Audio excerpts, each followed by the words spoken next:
A game-saving play. There's nothing else like it in basketball. A block. Throws it up for Ayton. Shot blocked by Antetokounmpo. A steal. Quickly. Does to Lambier. Stolen by Bird on the cut to DJ. Yes! Yes! And a foul. A game-saving shot. Is this the dagger?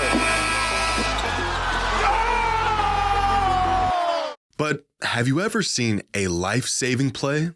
This is McCall Riley, senior forward for the University of Alabama in the late 2000s, and he's playing in the SEC tournament. It's the biggest game of his life up to this point. Game on the line, down 3, with 2 seconds left on the clock. And he's about to hit a shot that not only nearly saved this game for his team, but quite possibly saved the lives of thousands of people. Riley for 3.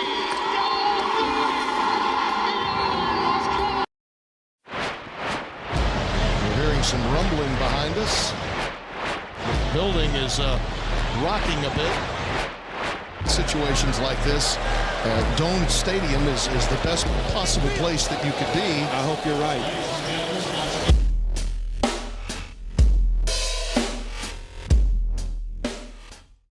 Today's video is sponsored by DraftKings. Football season is here, and my partners at DraftKings are ready to make your Sundays even better. Right now, all new customers who bet just $5 will instantly get $200 in bonus bets. That's right, receive $200 in bonus bets for placing any $5 wager. And you can stay in on the action and use your $200 in bonus bets to bet anytime touchdowns on DraftKings. And if sports betting is not yet available in your state, you can still join in on the action with DraftKings Daily Fantasy and have a shot to win cash prizes. Download the DraftKings Sportsbook app now. New customers use my promo code JxmyHighroller and get $200 in bonus bets for placing any $5 wager. That's promo code JxmyHighroller only at DraftKings Sportsbook.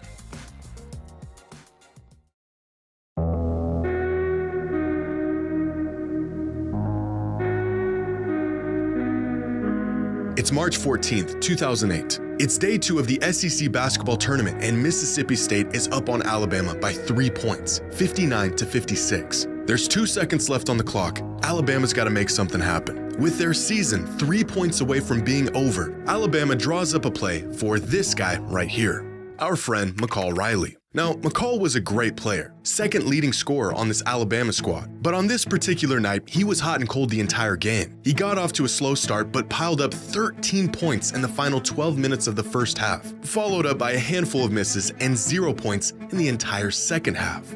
At least up to this point.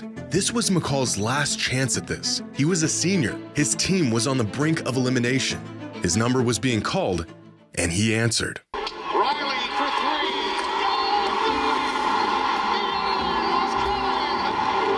With their season on the line, McCall Riley rattles in a 3-point buzzer beater to send the game into overtime. The fans explode. Mississippi State is stunned. This game's going into overtime. But right as overtime tipped off, fans at home noticed that their TVs were becoming distorted. The broadcast signal of the game degrading and getting worse. In that moment, they had no idea what was going on.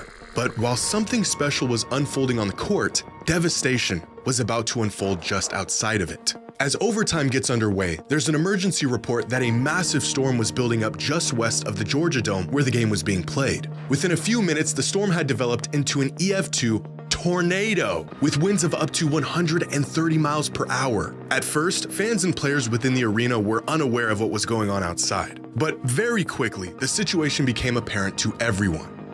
Mississippi State basket. G is fouled by Stewart. That's a block.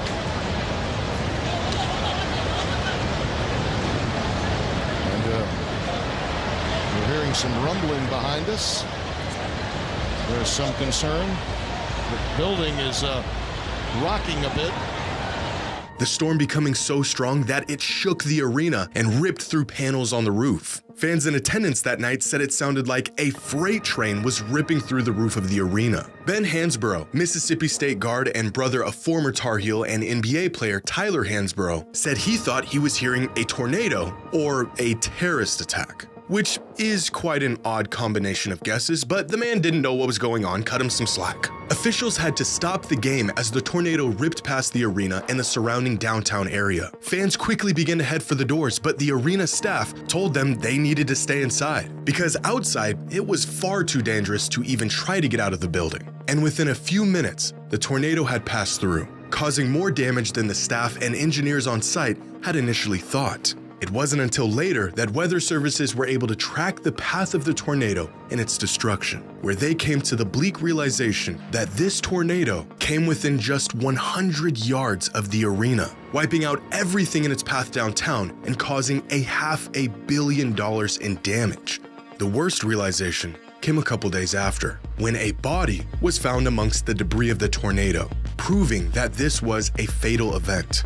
But it could have been far more catastrophic. If McCall Riley did not hit his game-tying shot to send the game into overtime, nearly 20,000 fans would have exited the arena directly into the path, and at the exact moment the tornado hit, thousands of people would have been in danger. The downtown area that was wrecked by the tornado would have been filled with people. What could have unfolded in the following moments would have been devastating. But thanks to a buzzer beater, these fans stayed in their seats, safe and away from the storm. The game went into overtime, and the streets were essentially empty. An unbelievable sequence of events that undoubtedly saved the lives of countless fans in attendance that night. About an hour after the tornado had passed, the game resumed, and finding themselves in an eerily similar situation as they were at the end of regulation, Alabama went back to McCall for one last shot. This time, to win it all. And this time, he missed it. The kid was devastated, so close to leading his team to a playoff win and coming up short. McCall may not have hit the game-winning shot he was hoping for, but what he did do was something far greater, because he hit possibly the first and only life-saving shot. And that, ladies and gentlemen, is the butterfly effect. When one seemingly insignificant occurrence has rippling effects, leading to some consequential event sometimes long after the initial event. And this is just one of many butterfly effects within the world of basketball that you have to see to believe.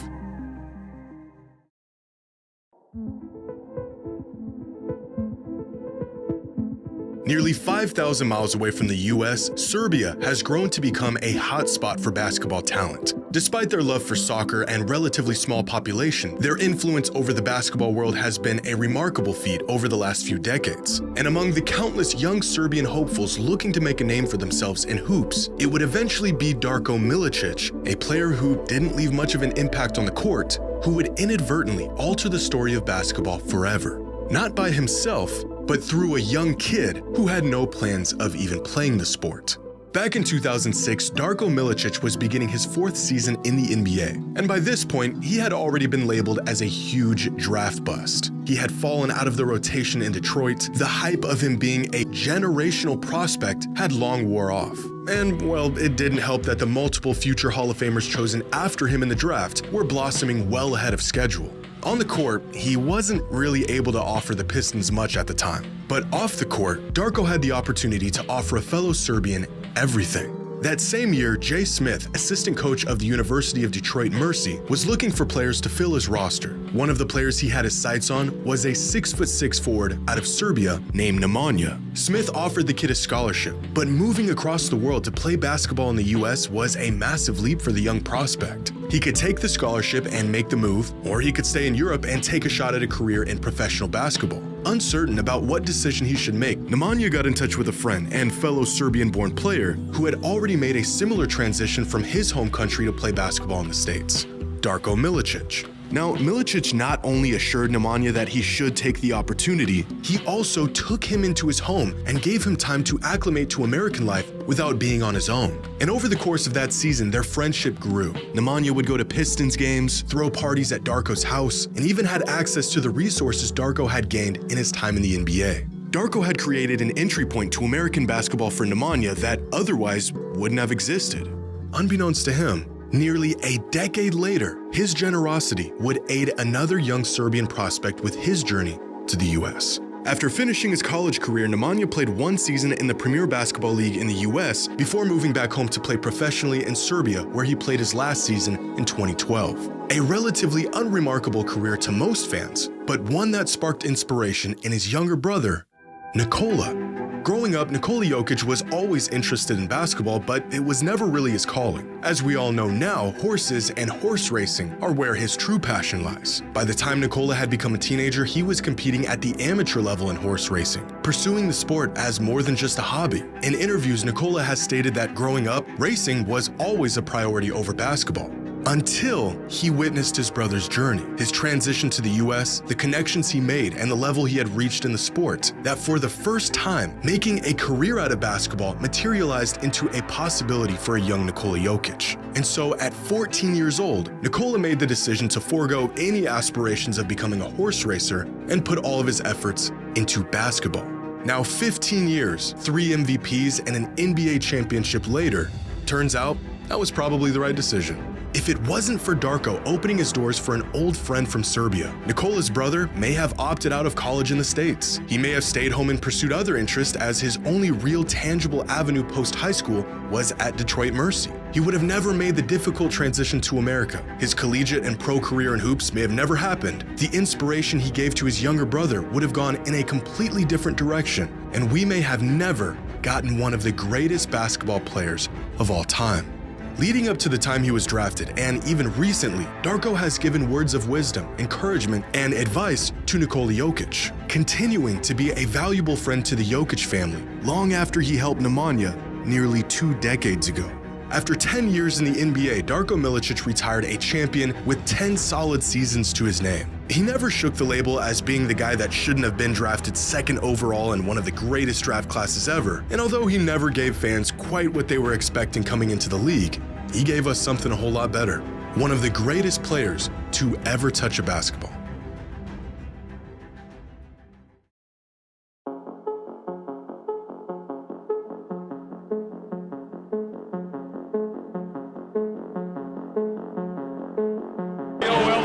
Lucky here. Now watch what happens, and watch him go at Ainge right there. He goes right back at him. You see Scotty Brooks is happy, and right here, look at him go up.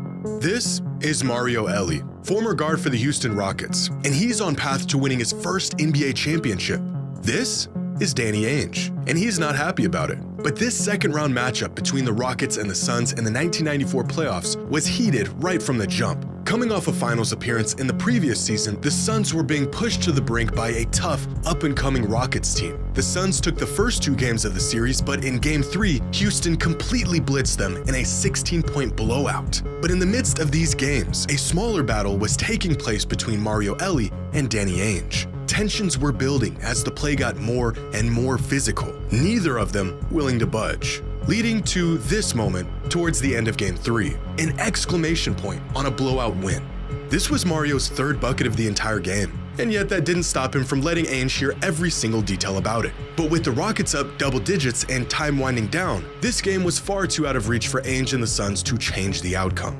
So instead, a few plays later, Ainge does something that would change the course of NBA history. This game is going to wind down to a whimper for Phoenix. Olajuwon putting the cherry on the sundae. 118 to 102. Ainge just tried to rifle the ball in, and Elie is mad. I wonder if he did. Well, that was a bit of an overreaction. In a moment of frustration, Danny Ainge decides, if I can't beat him, I'll just hurt him. The man zips a fastball right at Mario, hitting him directly in the face. He then proceeds to play it off like it was an accident. Ainge took the low road and beamed the guy when his guard was down. And this one decision changed the direction of this entire series. If the win in Game 3 didn't give the Rockets enough motivation, seeing their teammate get sniped by a notoriously dirty player was enough to get them going. Little did Ainge know, this decision would have much greater ramifications. Because watching all of this take place was this guy, Robert Horry, aka Big Shot Bob, aka the man with more rings than Michael Jordan. And Horry was appalled by Ainge's actions. So much so that from this day forward, Horry despised Ainge and his dirty tactics. Years later, Horry even went as far as saying he hates Danny Ainge, and he wasn't afraid to let everyone know it. Fortunately for him, the next season, Danny Ainge retired from the NBA, where he could no longer bother Horry or anyone else. Until the Phoenix Suns hired him to be the assistant coach the very next season in 1996. But the changes within the Suns organization that year did not end with the coaching staff. They were also looking to part ways with their superstar, Charles Barkley. So on August 19th, 1996, just 3 months after Ainge's hire, Phoenix traded away Barkley to the Houston Rockets for Sam Cassell, Chucky Brown, Mark Bryant, and Robert Horry. 2 years after that fateful inbounds pass, the guy who Horry hated so much was now his coach. And as you might expect, this did not last very long. Despite their now professional relationship, Horry was not going to hide his feelings about Ainge. Practices were heated, games were even worse. And just 30 games into his time with the Suns, Horry's disdain for Ainge was put on full display for the world to see. On Sunday night, he did this to his coach, Danny Ainge. In a moment infamously known as the towel throw, Robert Horry tosses a sweaty towel in Ainge, his coach's face, completely dismissing him in the process. Look at the disgust on Horry's face. He really did hate that man. And in that moment, there was absolutely nothing Ainge could do about it. What punishment could possibly be enough for such an action? After serving a 2-game suspension for the towel episode, Robert Horry was supposed to be back in the Phoenix uniform tonight. Instead, he's LA bound. 72 hours later, Robert Horry was no longer on the Suns. An unbelievable coincidence of a transaction, considering Ainge said the trade had nothing to do with the towel incident.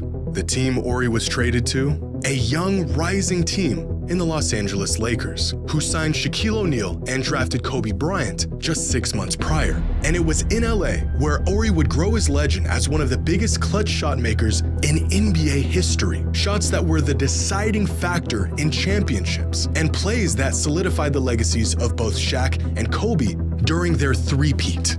If Danny Ainge doesn't rifle a pass at Mario Elie, Robert Horry never grows to hate the man. There's no tension between the two of them. Horry never throws the towel, and he never gets shipped off to the Lakers, completely altering and very possibly preventing a three-peat championship run half a decade later. All of this because Mario Elie got a tough bucket and Ainge had to crash out in the final moments of a playoff game that was already decided. Years later, Robert was asked if he regretted throwing the towel or if he would change anything about that incident. A changed man, Robert said, yeah, of course. If he could do it all over again, he would have thrown a brick. And that is the butterfly effect. When one person's actions spur a series of events that leads to something much, much bigger.